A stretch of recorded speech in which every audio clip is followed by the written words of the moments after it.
Y vamos a hablar de los equipos, ¿no? En líneas generales.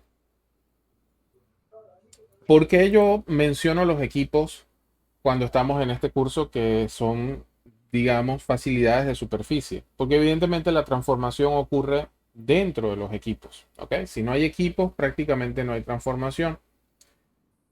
Y evidentemente la presión que se maneja no siempre es la presión atmosférica. En algunos casos son presiones por encima de la atmosférica o por debajo de la atmosférica.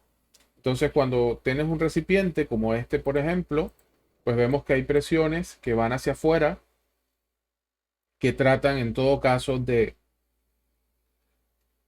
colapsar al recipiente. Sin embargo, hay otros procesos, como por ejemplo las torres de destilación en vacío, donde pasa todo lo contrario. La torre de destilación en vacío, usualmente, pues ellas tienen una forma más o menos así. Ellas, su presión interna es menor que la presión atmosférica, por lo tanto la presión atmosférica a ellas y más bien les da un efecto de achatamiento. Por eso es que en estas torres vemos anillos rigidizadores, porque en este caso la presión externa es mayor que la presión interna. Otro caso es cuando, por ejemplo, tienes tuberías submarinas. Usualmente el fluido que va dentro de la tubería ejerce presión hacia afuera, pero en el caso de las tuberías submarinas, el peso del agua también ejerce presión en la tubería. Entonces, la tubería está sometida a una doble presión y el recipiente también podría estar sometido a una doble presión. Por eso se llaman recipientes presurizados o recipientes a presión.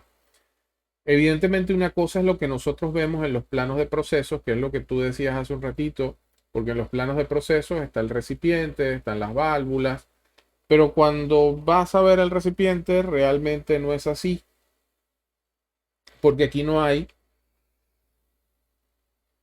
orejas de izamiento, aquí no hay orejas de aterramiento, no hay nada que nos diga a nosotros, pues, cómo poder conectarse con el mundo real. Aquí realmente no es más que un cilindro, un dibujo que representa el recipiente, pero que no necesariamente así lo puedes instalar.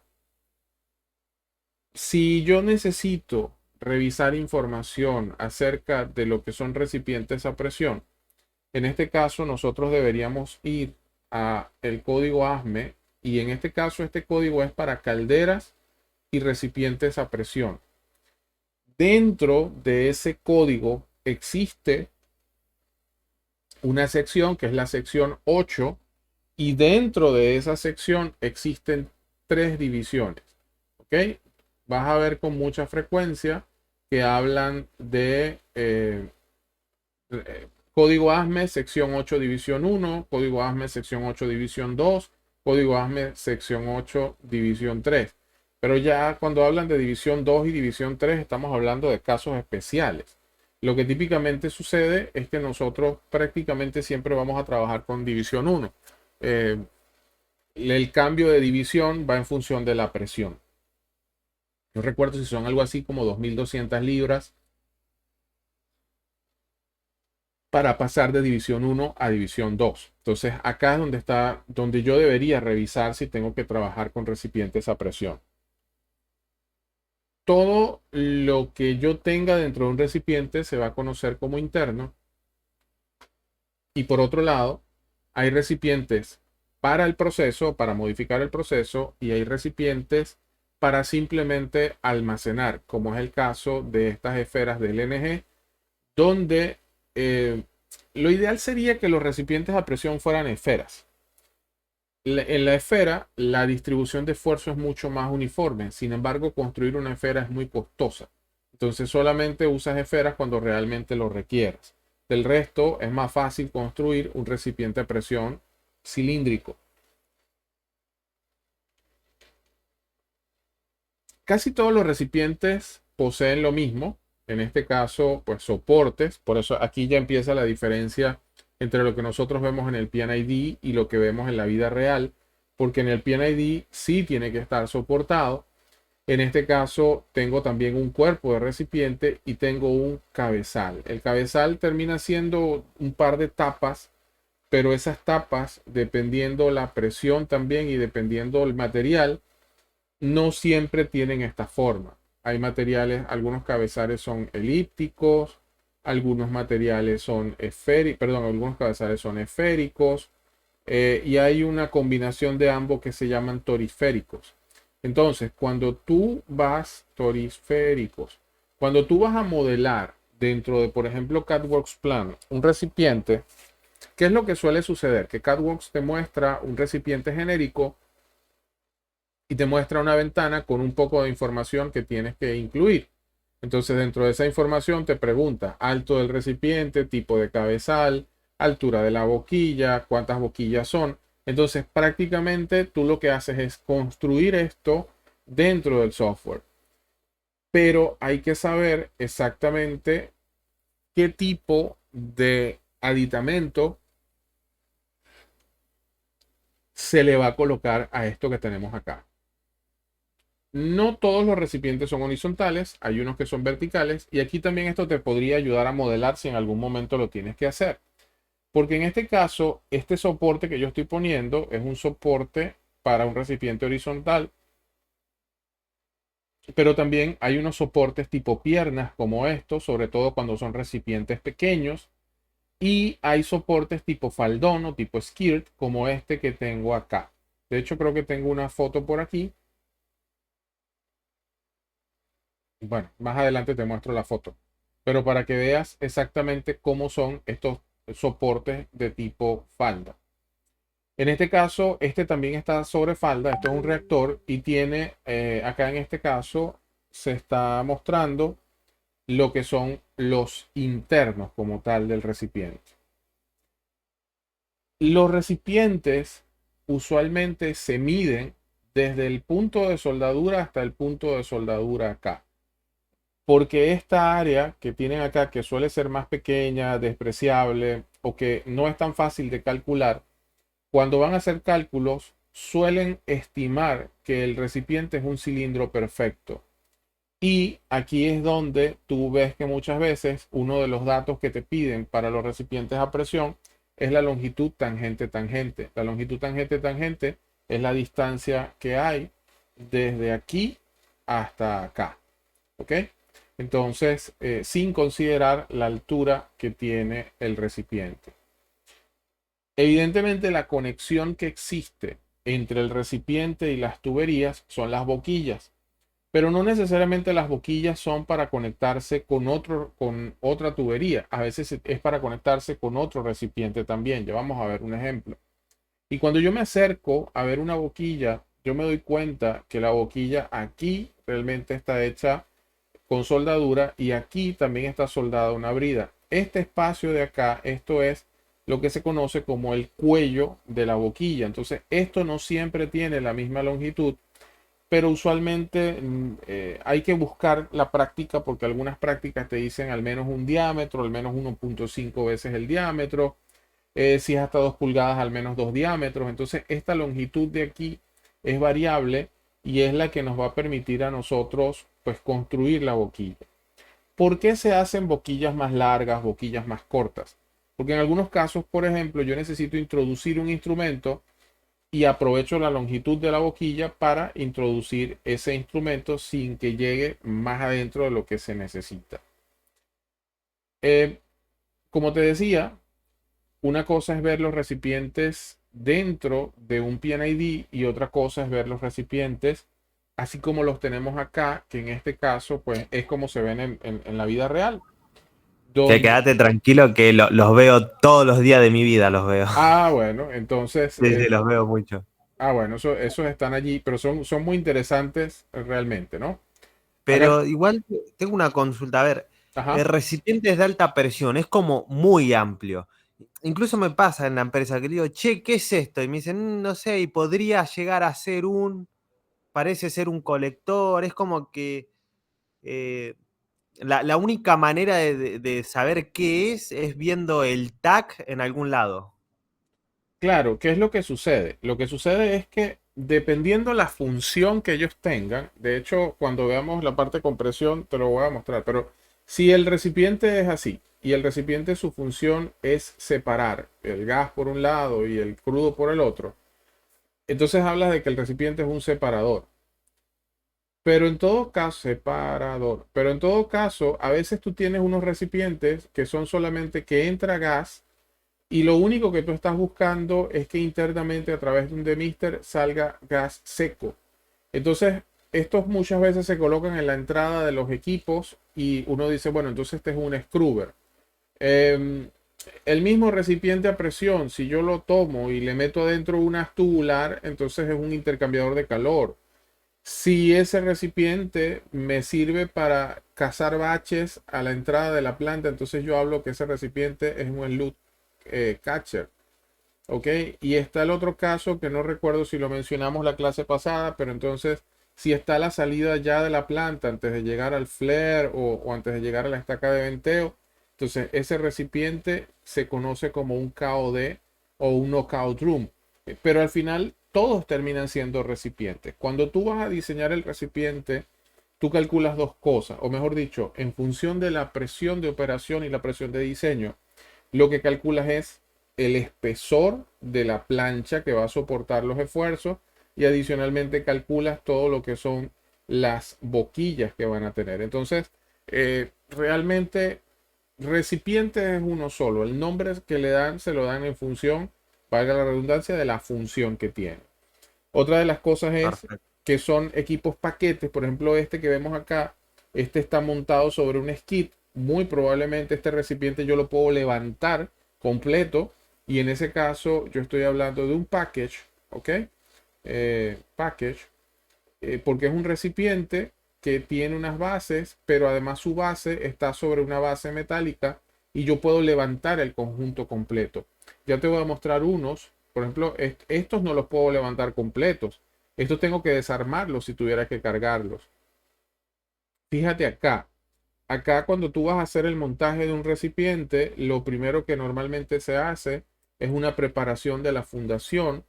Esto en inglés es lo que se conoce como un chipping, es decir, aunque tú haces el vaciado de la fundación y queda en un mejor estado, luego con un martillo hidromático terminas golpeando y picoteando toda la superficie y adicionalmente estos especies de esto es un pad, le dicen los padding, es esta especie de murito que tenemos nosotros acá, de almohadilla, realmente se hace para que el recipiente descanse sobre ese padding. Y tú me podrías decir, David, pero entonces, ¿qué chiste tiene? ¿No lo vas a poner sobre esta sección? No, no se pone ahí porque entre el recipiente y la fundación se vacía algo que se llama mortero de nivelación y es lo que se conoce como grouting. Entonces, ahí sí te voy a dar un dato de piping interesante. Fíjate, cuando vayas a modelar o cuando vayas a llegar a un equipo y a ti te den la hoja de datos del equipo, tú tienes que estar pendiente exactamente, vamos a suponer que la boquilla está acá. Entonces, tú debes estar pendiente exactamente o realmente cuál es el center line de este equipo. Porque muchas veces también tienes la fundación, de hecho debes tener la fundación aquí. Y por otro lado, hay un espesor muy pequeño, que es el espesor de grouting, ¿ok? Que por eso es que se le ponen, si esta es la fundación, le ponen esos padding para que el recipiente realmente descanse aquí. Y en este agujero que queda acá es donde se vacía el mortero de nivelación porque es como una especie de pega que adhiere el recipiente o la base al cemento. Entonces, si yo no considero esta altura y yo considero que es el center line sin eso, entonces me va a quedar la boquilla aquí y la tubería un poco por acá. Y ahí sí nos viene un gran problema. O sea, yo he visto cosas, como dicen, no sé si allá se dice, pero aquí uno dice mucho, he visto cosas como por ejemplo falta de compactación y esto se hunde. Y cuando vas a instalar el recipiente, entonces hay desalineación entre la tubería y el recipiente. O de repente no consideraron que aquí tenían que colocar, no sé, media pulgada de grouting y entonces resulta que tampoco cuadra. O algo que te voy a mostrar ahora y es que se les olvidó ponerle la placa de teflón del sliding side. entonces también hay un desfase cuando vas a colocar la tubería. Entonces es importante en el caso de piping y en el caso de equipment, nosotros validar exactamente que aunque estamos hablando del mismo nivel de terreno, pero ahora resulta que el match que hace el tubo con respecto al recipiente realmente es en la boquilla. Yo tengo que cerciorarme, porque puede ser que la maqueta me diga que es XBOP, pero yo también debo medir cuánto, sacar mis números de exactamente si el BOP que me está dando en este caso el plano es realmente como va acá. ¿Por qué? Una cosa es lo que dice la maqueta y otra cosa es cuando tú vas al campo y mides el recipiente, revisas la altura de la fundación y otra cosa que pasa muchísimo, o no que pasa muchísimo, o que no debería pasar realmente, es que a lo mejor el plano de fundación tiene estos pernos de anclaje y cuando revisas el recipiente, los agujeros que trae de fábrica son más pequeños o son más grandes. Entonces, cuando tú vas a montaje de equipos como tal, no te guías mucho, o sea, el plano es una referencia, pero siempre validas el equipo en físico. Entonces, esta es la primera instalación, la primera preparación como tal que se hace del donde vas a colocar el equipo. Para las personas que no son civiles, yo siempre les muestro esto y le digo, mira, el recipiente va dentro de una fundación que internamente tiene acero de refuerzo en múltiples distribuciones, porque bueno, va a depender del cálculo que se haya hecho.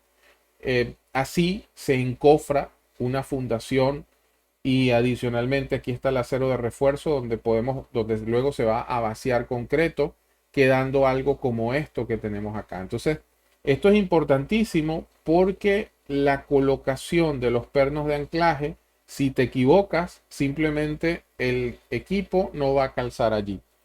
Yo sé que tú ahorita estás en piping, pero cuando uno va a dibujar, en el caso de los equipos, en el caso, o si algún día te toca dibujar para civil, la huella del equipo tiene que estar muy clara porque pues si no puede pasar eso que no entra.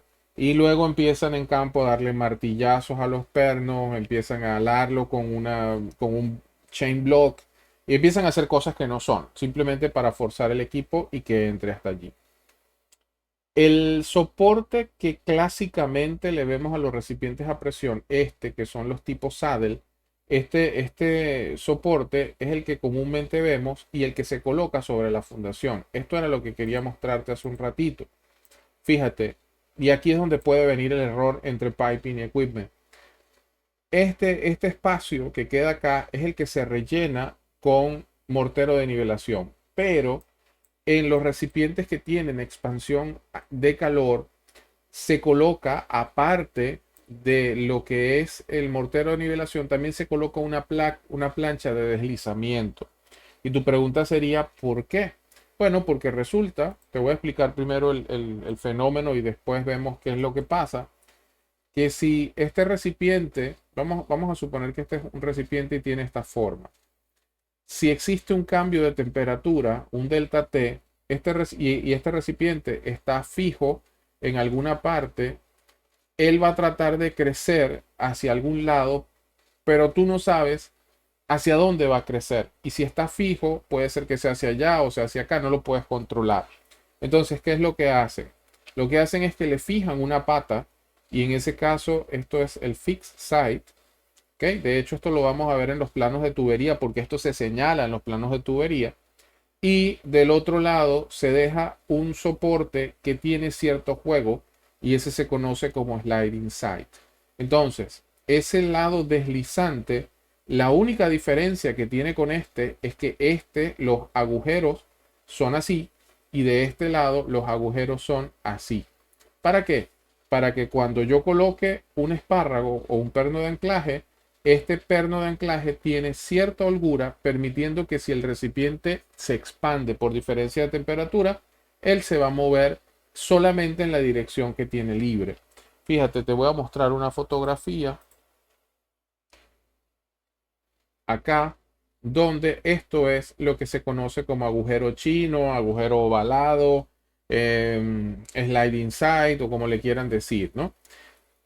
Pero ¿qué sucede? Que como este lado se va a mover hacia la derecha y hacia la izquierda, yo necesito que él también, porque este lo voy a fijar, este lo voy a pegar al concreto, pero este, de este lado que tengo aquí, va a deslizar. Entonces, como va a deslizar, yo le tengo que colocar una plancha de deslizamiento. Entonces, todo esto suma altura. El grout, la plancha que queda embutida en el grout y después viene el soporte. Entonces, son medidas, son pocas, pero a ti te queda 1 centímetro, 2 centímetros entre dos agujeros de brida y créeme que eso es un dolor de cabeza si es una tubería 16 pulgadas. Porque mover 2 o 3 centímetros una tubería de 16 pulgadas es muy difícil. Entonces, estas son las cosas que en ingeniería no se ven porque en ingeniería tú todo lo trabajas con la maqueta. Pero cuando vas a campo, esto sí sucede porque alguien se equivocó, porque alguien repicó más de lo que tenía que repicar o cualquier otra cosa que pase en campo. Así queda, mira, esta es la plancha de deslizamiento, esta es la fundación, esta es la plancha de deslizamiento y esta es la base del equipo. Entonces, cuando veas un sliding plate en el sliding site, se están refiriendo a esta plancha de deslizamiento como tal. Los recipientes también en este caso, estas son las piernas que te estaba comentando. Así se ven las piernas en los recipientes. Así se ven las orejas. En este caso, esto es soporte tipo loop, estas que tenemos acá. Y adicionalmente tenemos soportes tipo skirt, que son los faldones. Fíjate que esto, nosotros instalamos este y fue todo un espectáculo ver mover estos recipientes. Pero incluso, aunque no te lo dicen los planos, el recipiente internamente trae esta barra, porque si no la falda se deforma. Entonces, al final, lo que queda es, cuando queda instalado, esta es la fundación, estos son los pernos de anclaje, como los habíamos visto hace un ratito, y así, después que se le aplica el mortero de nivelación, esto queda pegado directamente a la fundación. Y aquí hay un caso importante. ¿Sabes qué es este cero, Ale? ¿Qué te dice este cero? No, no, desconozco. Ok, si tú estás en una planta y tú estás perdido, ok, porque eso es como una selva, y por casualidad te encuentras un recipiente que tiene un cero acá, pues listo, ya encontraste el camino, porque ese cero va alineado con el norte de la planta. Entonces, siempre los recipientes se alinean, o sea, cuando tú tienes ubicación de recipientes en un plano, o sea, ¿qué es lo que pasa? Que visto desde arriba, yo lo que veo es un recipiente, veo las boquillas, ¿ok? Y veo entonces de repente el arreglo de tuberías como tal. Pero ese recipiente también tiene una hoja de datos y muchas veces ese recipiente desde arriba, tú lo ves con muchas boquillas conectadas, ¿no? Entonces ves algo así, de repente ves, no sé, algo que viene por acá. Entonces, de esas boquillas, en los planos, siempre hay una que marca eh, 0 grados. Esa boquilla, ojo, no lo vas a ver en el plano de piping, esto lo ves en el datasheet del equipo. Si la boquilla, esta boquilla que está alineada con el cero, quiere decir que el norte de esta planta va hacia acá. Entonces, si yo estoy buscando un recipiente y además estoy buscando el norte de planta de una planta, si no lo han pintado, porque suele pasar que cuando ya pasa el tiempo la gente se le olvida y le echa pintura. Pero en los recipientes que son nuevos, algo que puedes encontrar es precisamente este cero y ese cero nos indica hacia dónde está el norte de planta. Entonces es una manera de yo ubicarme. Yo cuando tengo que ir a planta y me dan los planos, lo primero que veo es dónde están los equipos, busco los equipos y a partir de los equipos empiezo a seguir las líneas, sobre todo si se montan en un pie rack, que a veces es complicadísimo tú saber dónde están las líneas. Ok, hay otra cosa, hay unas orejas que llevan los recipientes, que esas orejas no son todas iguales. Cuando yo tengo diseño de recipientes, una de las cosas que se diseñan son los lifting locks o las orejas de izamiento como tal. Las orejas de izamiento, fíjate que tienen que ser diseñadas con mucha precisión porque en algunos casos como este. Fíjate la proporción que tiene esta oreja de izamiento acá. Aquí fue también muy cómico porque en estos recipientes el fabricante decía que tenía un tamaño y luego cuando fuimos a medir el hueco era más pequeño, el agujero era más chiquito que el grillete con el que decía el fabricante que se tenía que levantar. Entonces, pues todo un tema encontrar un grillete que pasara por ahí, sobre todo para ese peso. Porque al final esas orejas de izamiento tú las utilizas para esto. Vuelvo y repito, ya aquí no es propiamente diseño y piping, aquí es montaje como tal de los equipos. Y estas orejas son diferentes a la de izamiento y son orejas de puesta a tierra. ¿Qué sucede? Cuando tú inicias con la construcción de una planta completa, lo primero que se hace siempre, y es obvio, es el underground. Entonces, el underground implica todo lo que son tuberías que van enterradas, todo lo que son bancadas, no sé si se llama igual allá, que son todas esas, las bancadas son esos cubos, por llamarlo de alguna manera, de concreto que tienen las tuberías, que es por allí donde pasan todos los cables de electricidad, e instrumentación. Hay bancadas de instrumentación, bancadas de electricidad. Pero también hay unos cables, unos conductores que se meten bajo tierra, que eso es lo que se conoce como el sistema de puesta a tierra, el aterramiento. Entonces, todos los equipos, estructuras, todo lo que está en planta, tiene una orejita que esa orejita se une directamente a lo que es el cable o el sistema o la malla de puesta a tierra. Entonces es interesante porque tú ves la planta desde arriba y tú ves un cable así cuadriculado que va por todas partes, que cubre a los recipientes, que cubre a las bombas, él cubre a todo el mundo.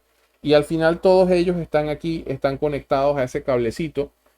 Eso lo que estás evitando es que tengas descargas eléctricas en el recipiente, que es como uno hace en casa, aunque casi nunca lo hace uno en casa. Pero en casa deberíamos tener también nuestro sistema de aterramiento para que los equipos no nos den descargas eléctricas. Entonces, hay una diferencia entre un lifting locks, que es una oreja de izamiento, o a un earthing locks, que son orejas de conexión del sistema de puesta a tierra. Evidentemente, todo lo que va, como te decía hace un ratito, dentro del recipiente es lo que nosotros conocemos como internos.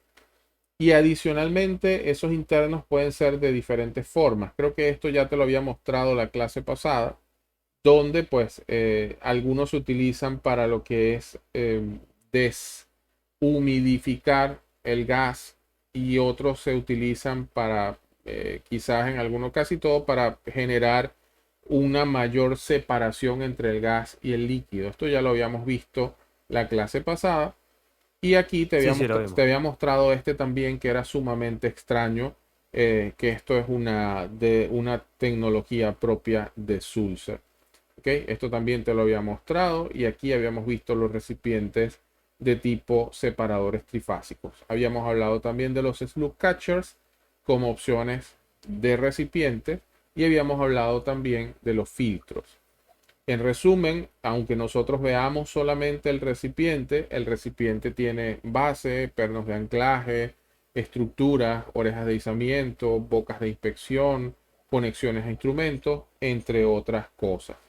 ¿Ok? David, aprovecho para preguntarte algo, Ujú, más que nada vinculado con la anterior clase, pero ya que estamos viendo esto de los separadores.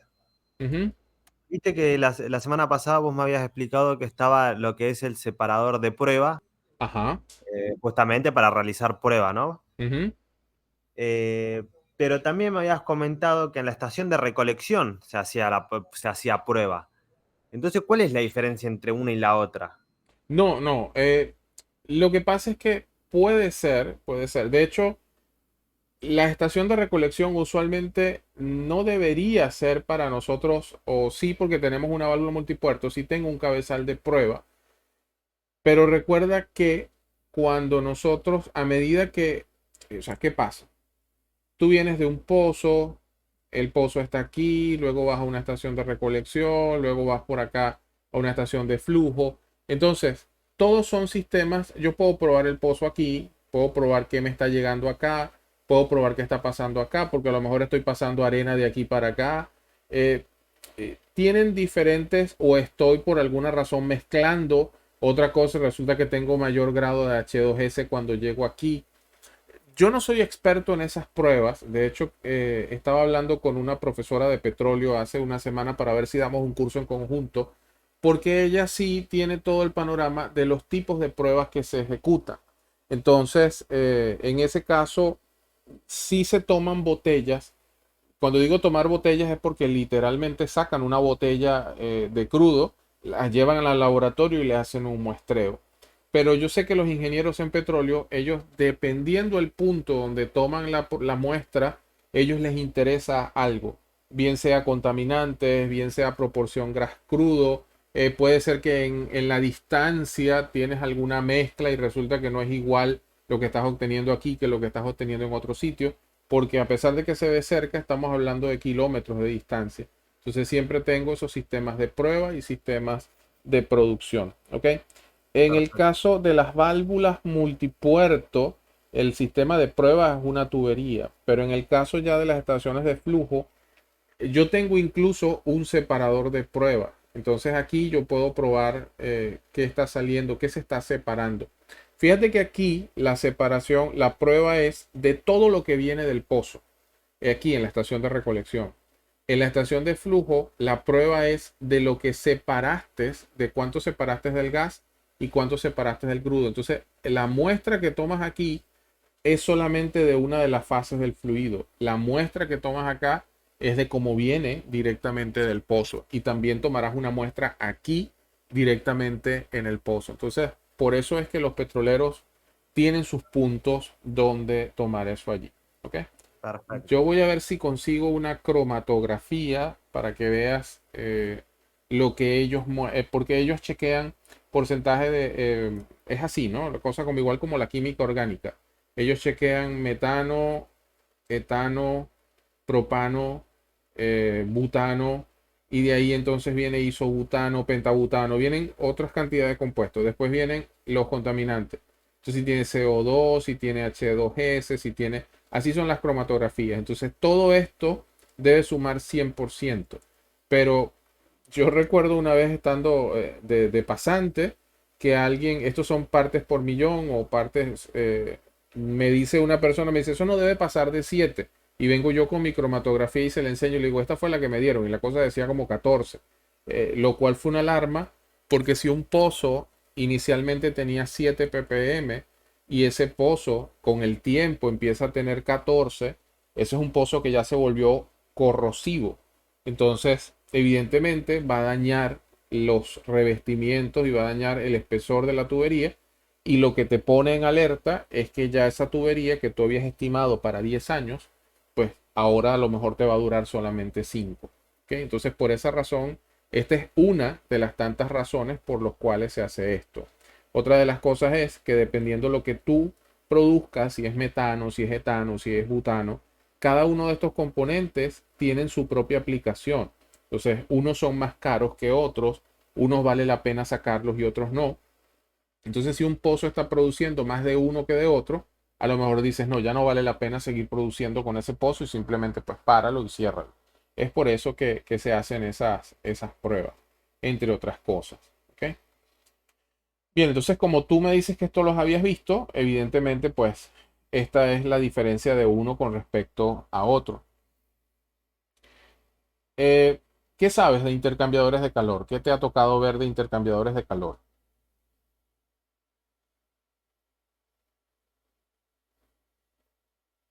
No, no, más, que verlos en las naves, más que eso no.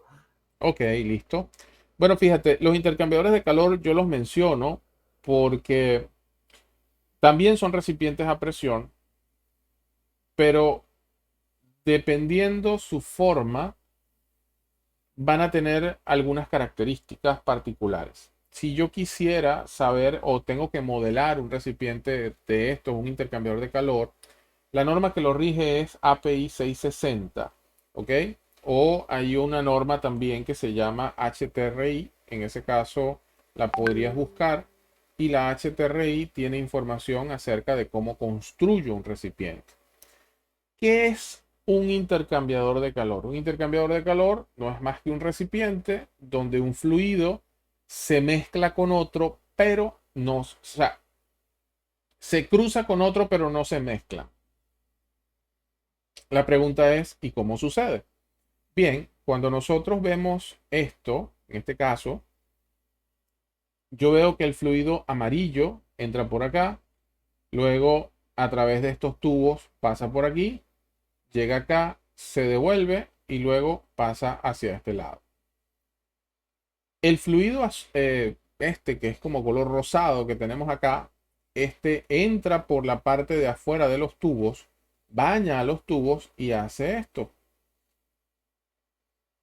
Da toda esta vuelta y sale por acá. ¿Qué es lo que se gana? Uno de los fluidos va a perder calor, por lo tanto va a bajar su temperatura. Y otro de los fluidos va a ceder calor o va a obtener calor.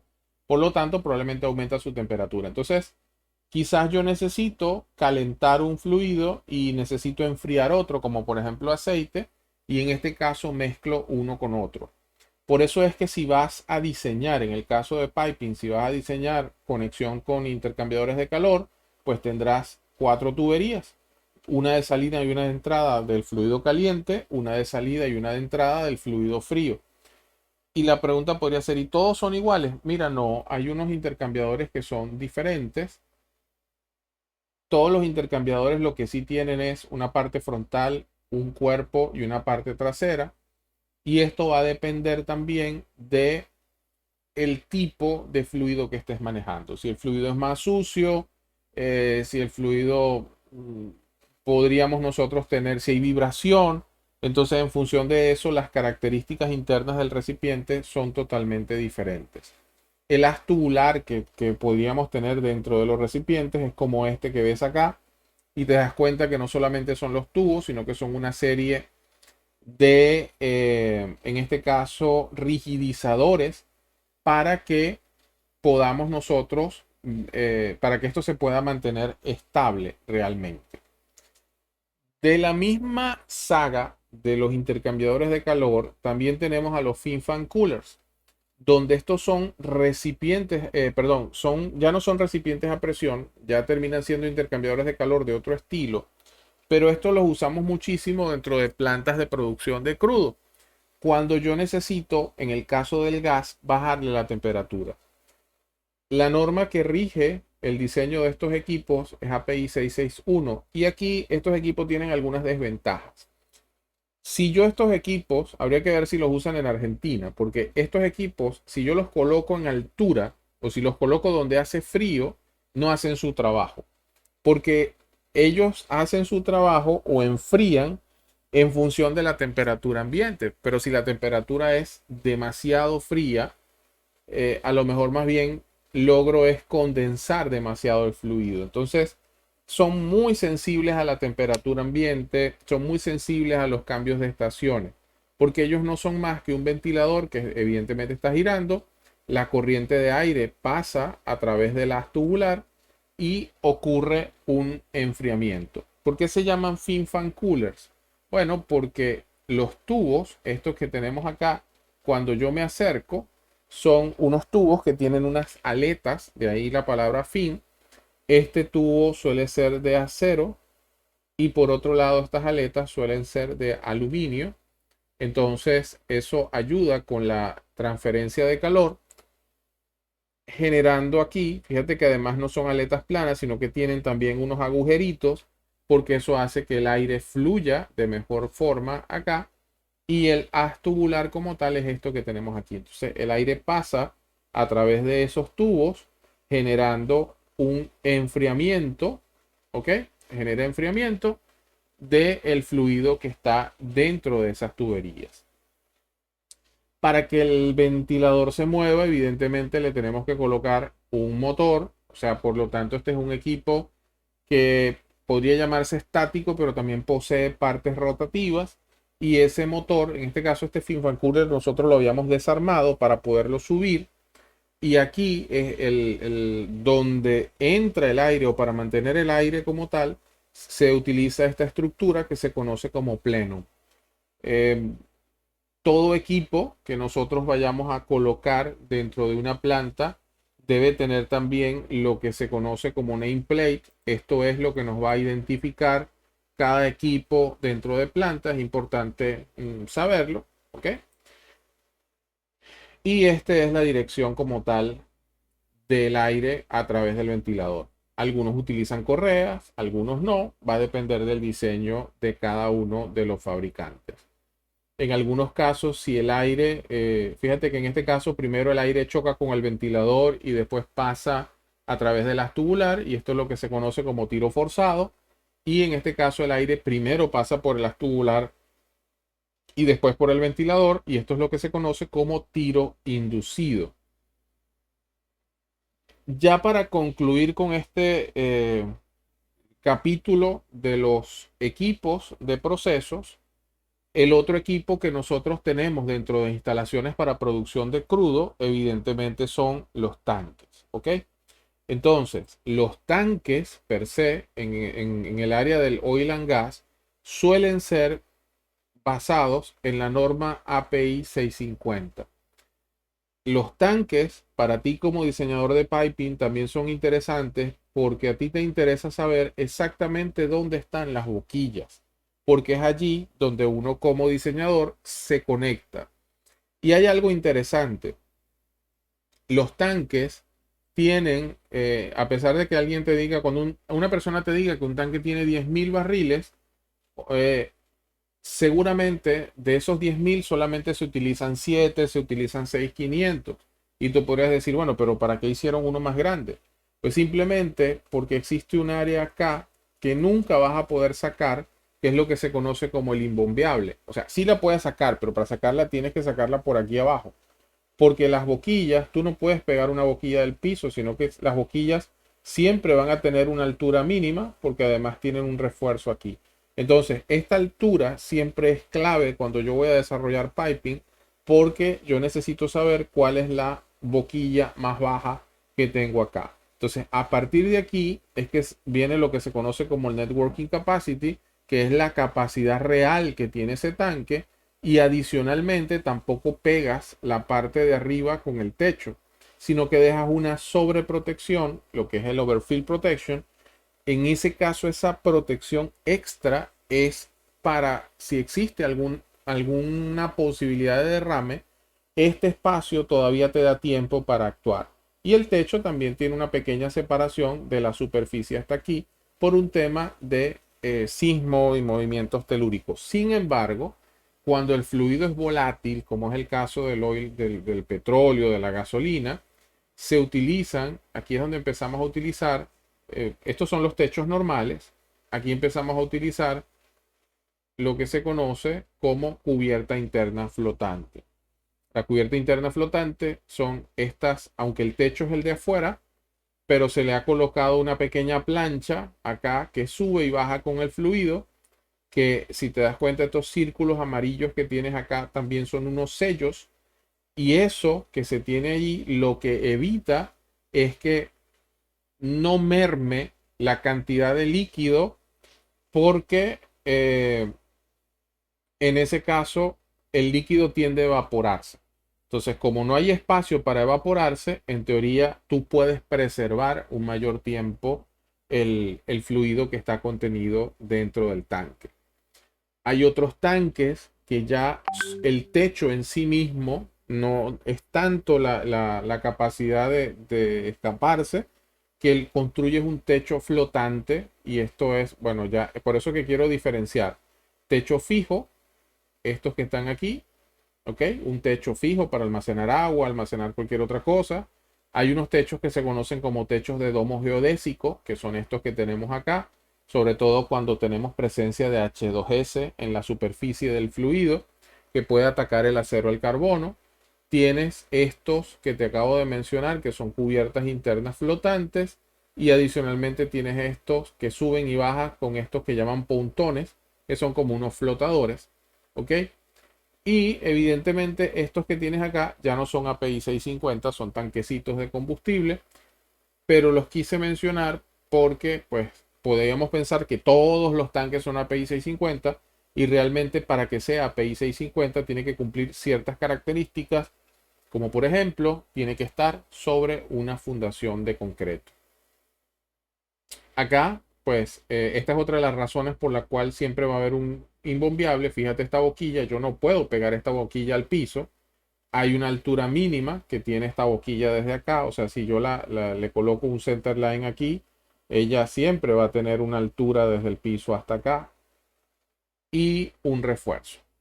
Entonces, David, te dígame, consulto. cuéntame. eh, ¿Cuál es el problema de poner la boquilla abajo? Porque, a ver, para que dejen un remanente, digamos, eh, sale muy caro. ¿Cuál es el problema? No, el problema es que tú siempre vas a necesitar un refuerzo. Si te das cuenta, fíjate aquí, si yo, ¿qué es lo más abajo que yo podría tener esta boquilla? Yo la podría pegar, no sé, por acá, tal No, vez. no, pero no me refiero a eso. Me refiero, ¿por qué no ponerla en la cara de abajo? Me refiero. Dices viendo hacia, o sea, me- te entiendo colocarla bajo el piso o algo así. Claro. ¿Cuál es el problema? Bueno, ¿cómo metes la tubería? Tendrías que hacer la tubería primero por acá y luego si se tapa o alguna cosa, cómo Ok, le hace servicio? Sobre todo si es crudo, ¿no? ok, Está un poquito complicado. De hecho, hay algo que hacen y es que en el centro del tanque se coloca una caja. Si este es el piso del tanque, le abren un hueco, o sea, es decir, aquí está el fluido, pero aquí queda un hueco. Y es esta caja la que tiene una especie de salida como un drenaje. Evidentemente esta es la pared del tanque y esto es subterráneo. Pero tener eso así, creo que van a ser varios problemas, ¿no? El problema de redondez, el problema de que si esto es un crudo, esto se va a tapar y después es bastante difícil. De hecho, un tanque no lo vas a poder levantar porque lo primero que haces es la fundación y luego montas el tanque, construyes el tanque sobre la fundación. O sea, realmente no es una práctica que esto esté así, a menos que perfecto. tengas los tanques estos elevados que antes se usaban, yo no sé si todavía, que son así como los que salían en la famosa comiquita, donde aquí eran tanques de sistemas contra incendios que realmente se usaban así para aprovechar la presión, ¿no? Y de hecho hay un estándar muy estadounidense de que los tanques de sistema contra incendios iban elevados. Pero del resto, pues no, siempre construyes API 650, siempre tiene unos niveles. De Perfecto. hecho, pues si buscas la API te da en función de las boquillas cuál es la altura mínima. Y ese es el punto de partida de los diseñadores. ¿Ok? Entonces, Perfecto. sí. Ok, entonces con esto, ¿qué hicimos? Dimos un paseo por lo que son los equipos. Te cuento cuál es la esencia del curso, Alejandro, si tal vez no lo habías visto así. La esencia de este curso es para una persona que va a entrar a una planta, que tenga noción de los conceptos fundamentales que estén en una planta. O sea, que vea un tanque, vea un recipiente y tenga idea de lo que sucede ahí. Lo que nos está faltando son las plantas compresoras de gas, que es lo que espero trabajar contigo eh, en la clase que nos está quedando pendiente. Perfecto. Que te propondría que tal vez la podríamos hacer el jueves. No sé si te va bien. Jueves. Sí, sí, sí, sí. Ok, listo. De